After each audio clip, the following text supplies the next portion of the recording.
नमस्कार साथियों, जो यूपी बोर्ड क्लास 12th में आपको सिंटैक्स के अंतर्गत वर्ब संबंधी एरर दिए हैं, तो इस एक्सरसाइज के कुछ क्वेश्चंस को आज हम सॉल्व करेंगे। तो फ्रेंड्स देखिए, आपका पहला question, if my father will approve comma I will go to Mumbai.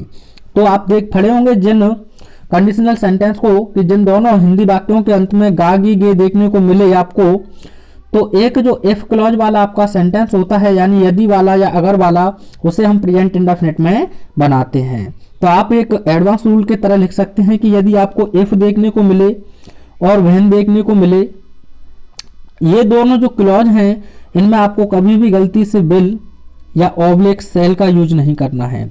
Will या ऑब्लिक सेल का यूज नहीं करना है किसमें? इफ और व्हेन वाले क्लॉज में। जब आपका एक वचन सब्जेक्ट होगा, इन्हें तो आपको हर हाल में हटाना ही है। जब आप इन्हें हटाएंगे तो एक वचन सब्जेक्ट के साथ वर्ब में एस या ईएस का यूज करेंगे, और पूरा सब्जेक्ट है तो फिर एस या ईएस का भी जरूरत नहीं है और विल और सेल का भी आवश्यकता नहीं है। केवल क्या करेंगे, विल और सेल को रिमूव कर देंगे और जो मेन वर्ब लिखा हुआ है उसी को लिखने रहेंगे। तो देखिए, यही गलती था आपके में कि इफ दिया है और विल का यूज कर दिया है, तो यहाँ प्रेजेंट इंडेफिनिट में अप्रूव होगा और माय फादर सिंगुलर सब्जेक्ट है तो यहाँ वर्ब में एस लगा देंगे, approves comma I will go to Mumbai, बिल्कुल सही हो जाएगा। सेकंड क्वेश्चन को देखिए, 5 times 5 are 25। तो फ्रेंड्स, जब हम बात करें एक निश्चित माप की, मेजरमेंट की या रकम की या दूरी का जो सूचक होता है, वह अगर एक निश्चित चीज को दर्शा रहे हैं तो हम हमेशा सिंगुलर वर्ब का यूज करते हैं। जैसे मुझे कहना हो कि 50 miles is a long distance, तो फ्रेंड्स यहाँ एज ही होगा क्योंकि एक निश्चित दूरी है 50 यानी कि माइल्स 50 मील। तो इसी प्रकार से इसमें भी एक निश्चित चीज को बता रहा है कि 5 times 5 are 25। जब आप 5 का गुणा करेंगे तो 25 ही आएगा, और आप जानते हैं ये एक निश्चित मात्रा है, ये निश्चित संख्या है, तो इसमें हम सिंगुलर वर्ब का यूज करेंगे तो यहाँ आर नहीं रहेगा बल्कि इज का यूज करेंगे।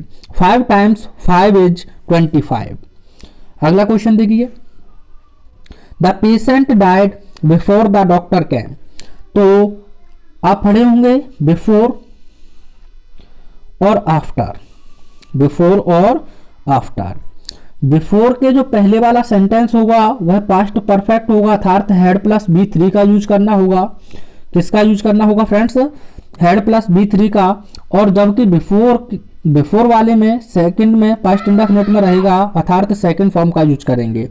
आफ्टर में उल्टा होता है, पहला पास्ट इंडेफिनिट में रहेगा, सेकंड फॉर्म का यूज करेंगे, और सेकंड परफेक्ट में रहेगा, अर्थात हैड प्लस थर्ड फॉर्म का यूज करेंगे। तो आप समझ चुके हैं कि बिफोर वाले में क्या करना है, हेड लगाना है और वर्ब का थर्ड फॉर्म लगाना है। तो देखिए क्या गलती है इसमें कि द पेशेंट, तो यहाँ हमें लिखना होगा had, the patient had died before the doctor केम।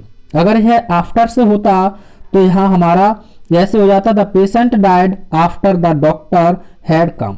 ठीक है फ्रेंड्स, आई होप समझ में आ गया हो गया।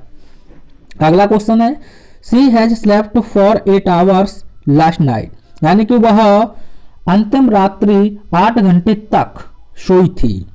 तो फ्रेंड्स, अगर आपको लास्ट देखने को मिले, लास्ट मंडे, लास्ट संडे, भले से हिंदी चुका है, चुकी है या चुका था देखने को मिले, या फिर आपको एगो 2 मिनट पहले, 4 मिनट पहले, या फिर आपको यस्टरडे यानी कि कल देखने को मिले, और चुका है, चुकी है, भले तक अगर आपको देखने को मिलता है तो ये आपके रिसेंटली टाइम को शो करते हैं। टेंस परफेक्ट में नहीं बनेगा, अर्थात हैज हैव का यूज नहीं करना होगा आपको, हैज हैव का यूज नहीं करना होगा, ना ही आपको पास्ट में हैड का यूज करना होगा, हैड का यूज नहीं करना होगा। हैज को भी हटाएंगे, हैड को भी हटाएंगे, हैव को भी, बस केवल सेकंड फॉर्म का यूज कर देंगे। समझ चुके हैं क्या गलती है? तो देखिए सी, तो यहां से हैज हटा देंगे और आपका क्वेश्चन सही हो जाएगा। क्या लिख देंगे आप? सी हैज को हटा देंगे, slept for 8 hours last night, सही हो जाएगा। अगला है, he has gone Lucknow yesterday. इस क्वेश्चन को मैंने अभी बताया है, आप इसे कमेंट में मुझे आंसर सेंड करेंगे। 100 rupees are not a big sum these days. तो फ्रेंड्स, यहाँ भी देखें एक निश्चित धनराशि है, और निश्चित धनराशि ऐसा ही एग्जाम्पल मैंने अभी दिया था कि 25 rupees is not a big amount. एक निश्चित धनराशि हो तो हम वहां सिंगुलर वर्ब का यूज करते हैं, तो यहाँ सिंगुलर वर्ब आपका आर नहीं बल्कि इज होगा। 100 rupees is not a big sum these days. ठीक है फ्रेंड्स, अगले क्वेश्चन को देखते हैं। I have heard the news an hour ago. तो एगो लास्ट यस्टरडे अभी बताया है, इसे भी आपको कमेंट में सेंड करना है सही करके। अगला क्वेश्चन है he is ill ever since he left us, यानी कि वह बीमार रहा है जब से उसने हमें छोड़ा है। तो फ्रेंड्स होने के अर्थ में इज का यूज नहीं होता है, बल्कि यहाँ हैज बीन का यूज करना होगा। किसका करना होगा? हैज बीन का। ही हैज बीन वह रहा है, इल बीमार, एवर जब से, सिंस ही लेफ्ट अस जब से उसने हमें छोड़ा है। अगला है many a man have done so. Many a man have done so. तो फ्रेंड्स आपका मैनी, केवल मैनी आए तो प्लूरल नाउन का यूज करना है। जैसे कि मैं लिख दूं मैनी बॉयज, ज्यादा बोल पर जगह नहीं है तो मैं इसीलिए, तो यह सही होगा। लेकिन जब आपको मैनी ए और ऑब्लिक करके आप लिख सकते हैं मैनी एन, इनमें से कोई भी देखने को मिले तो आने वाला हमारा सिंगुलर तो नाउन होगा, और जब सिंगुलर नाउन होगा तो वर्ब भी सिंगुलर होगी। आप समझ चुके हैं क्या गलती है? मैनी आ का मतलब होता है बहुत से लोगों में से इसी एक की तरह। तो देखिए क्या गलती थी इसमें कि मैनी अ मैन, तो यहां नाउन तो सिंगुलर है लेकिन वर्ब से गलती है, तो यहां हैव नहीं रहेगा, हैज रहेगा। Many a man has done so. अगर यहां मैन लिख देता बहुवचन तो आपको यहां नाउन में गलती होती, अर्थात MAN लिखना होता। समझ गए होंगे फ्रेंड्स। अगला क्वेश्चन है द पुअर इज मिजरेबल, यानी कि जो गरीब लोग हैं उनकी दयनीय स्थिति है।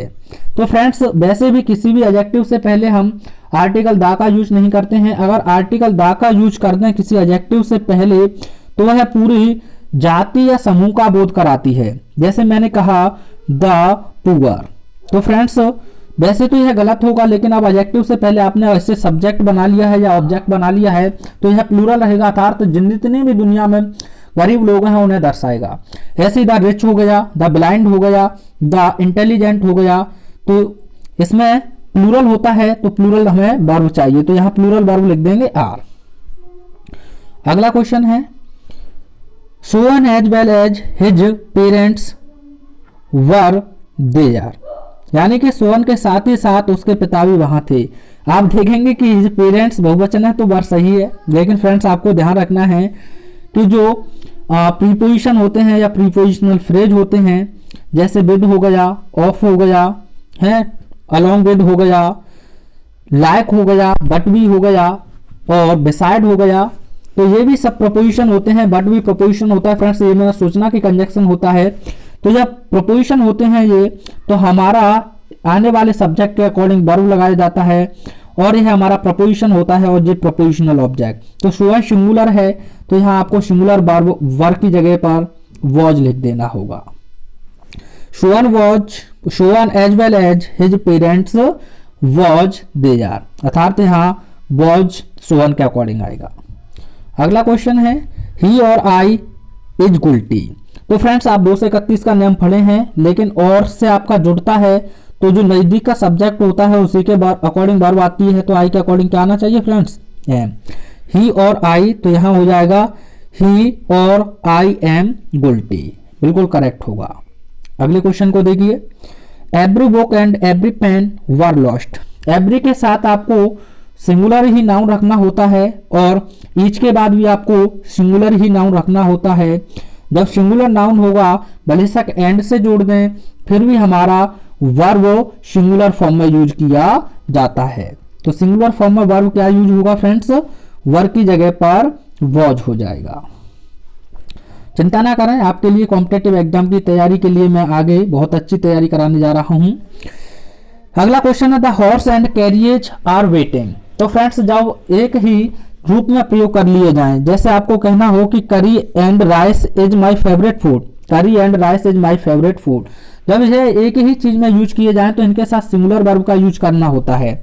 जैसे एक एग्जांपल तो अभी बोला मैंने कि curry and rice is my favourite food, यानी कि जो कढ़ी और चावल है मेरा प्रसिद्ध भोजन है। ऐसे ही अगर आप एक और एग्जांपल दें the cart and horse is ready, यानी कि घोड़ा गाड़ी तैयार है। या फिर slow and steady wins the race, यानी कि slow and steady wins the race, तो प्रेजेंट इंडेफिनिट में बनाया गया है अर्थात सिंगुलर वर्ब रखी गई है। तो यहाँ भी क्या गलती है आप समझ चुके हैं कि यहाँ भी एक ही के बारे में बात की गई है, अर्थात जो हॉर्स और कैरियज है वह क्या है, प्रतीक्षा कर रहे हैं। तो यहाँ इज लिखेंगे क्योंकि घोड़ा गाड़ी एक ही रूप में यूज की गई है। तो the horse and carriage is waiting.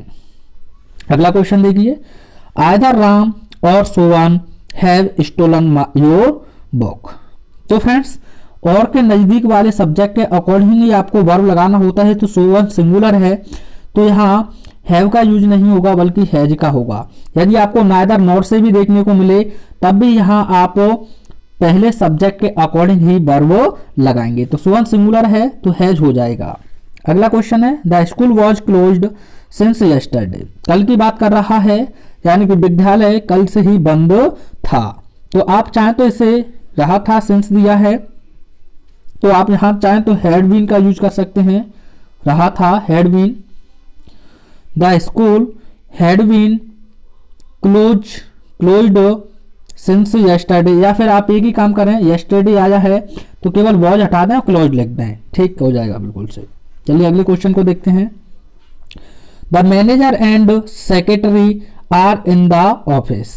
तो फ्रेंड्स अगर दोनों से पहले आर्टिकल दा का प्रयोग होता है तो दो अलग अलग व्यक्ति होते हैं, और दो अलग अलग व्यक्ति होंगे तो हाँ हम प्लूरल वर्ब का यूज करते हैं। लेकिन यहाँ आप देखें एक ही से पहले दा है, तो अगर एक ही से पहले दा है और कितनी भी उसकी पोस्ट बताई जाए तो वहां हम वर्ब सिंगुलर का यूज करते हैं। तो यहाँ आर नहीं रहेगा, एज रहेगा। The manager and secretary is in the office. अगले क्वेश्चन को देखिए, he has come here in the morning, यानी कि वह सुबह में यहाँ आ चुका था नहीं फ्रेंड्स, रिसेंटली टाइम में आया हुआ था, तो बस यहाँ कैम सेकंड फॉर्म लिख दें, CAME। अगले क्वेश्चन को देखते हैं, it is he who done it, यानी कि यह वही है जिसने यह किया था या किया है। तो फ्रेंड्स सीधी थर्ड फॉर्म लिख नहीं सकते हैं, किया तो आप चाहें तो डिड का यूज कर सकते हैं, यानी कि यह वही है जिसने यह किया, तो डिड लिख देंगे डन की जगह पर। अगला क्वेश्चन है, from where you are coming, from where are you coming. तो इंट्रोगेटिव सेंटेंस है तो फ्रॉम वेयर सही है, लेकिन आर यहाँ यू से पहले रहेगा, तो from where are you coming और लास्ट में क्वेश्चन मार्क, अर्थात यू से पहले आर रहेगा। अगला क्वेश्चन देखिए, अगला क्वेश्चन है, the books on the table is mine. तो देखिए यहाँ आपका बुक्स आपका सब्जेक्ट है, ऑन प्रीपोजिशन है और टेबल आपका प्रीपोजिशनल ऑब्जेक्ट है।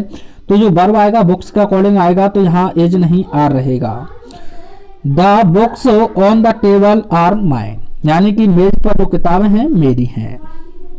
अगला क्वेश्चन है, neither the teacher nor the students has come, यानी कि ना तो अध्यापक और ना ही छात्र आ चुके हैं। तो फ्रेंड्स मैंने बताया नीदर नॉर ईदर और, तो नजदीक वाला सब्जेक्ट होगा उसी के अकॉर्डिंग वर्ब लगाते हैं। तो यहाँ वर्ब स्टूडेंट्स के अकॉर्डिंग लगेगा क्योंकि स्टूडेंट्स प्लूरल है तो हैव हो जाएगा। अगला क्वेश्चन देखिए, यह क्वेश्चन मैं आपको पहले करा चुका हूँ, इसका आंसर आप लिखेंगे, he as well as his brothers have come. तो फ्रेंड्स देखिए यहाँ आपका सब्जेक्ट है ही, यह आपका प्रीपोजिशन हो गया, हिज ब्रदर्स ऑब्जेक्ट हो गया, तो ही के अकॉर्डिंग यहाँ वर्ब आ जाएगा आपका हैज। अगला क्वेश्चन है, if I was you I would never do that. तो फ्रेंड्स इफ के बाद कंडीशनल सेंटेंस है, इफ के बाद आपका यह अगला टेंस वुड में दिया है, तो इसमें हम पास्ट में रखेंगे तो इफ आई वर का यूज करेंगे। अब कहेंगे कि आई के साथ वर, काश में पक्षी होता, यदि मैं राजा होता, जो इमेजिनरी सेंटेंस होते हैं उनमें हम सिंगुलर और प्लूरल सब्जेक्ट दोनों के साथ वर का यूज करते हैं। अगर यहाँ वुड हैव होता तो वहां हम हैड का यूज कर देते, फिर किसका यूज कर देते फ्रेंड्स, हैड का। अगला क्वेश्चन देखिए, when you are going to leave school. तो फ्रेंड्स यह भी एक इंट्रोगेटिव है, काफी इजी है। तो व्हेन के बाद आपका हेल्पिंग वर्ब आना चाहिए, व्हेन आर यू कमिंग। तो इस प्रकार से मैंने आपको 27 क्वेश्चन सॉल्व करा दिए हैं। शायद इसमें 49 के लमसम क्वेश्चन है। टाइम मिलेगा और आपकी डिमांड रहेगी तो मैं उन्हें भी सॉल्व कराऊंगा। तो फ्रेंड्स किसी भी क्वेश्चन में अगर आपको परेशानी है तो कमेंट के माध्यम से पूछ सकते हैं। वीडियो पसंद आया हो तो लाइक शेयर सब्सक्राइब करना ना भूलें। मिलते हैं नेक्स्ट वीडियो में। Till take care, have fun, thanks for watching.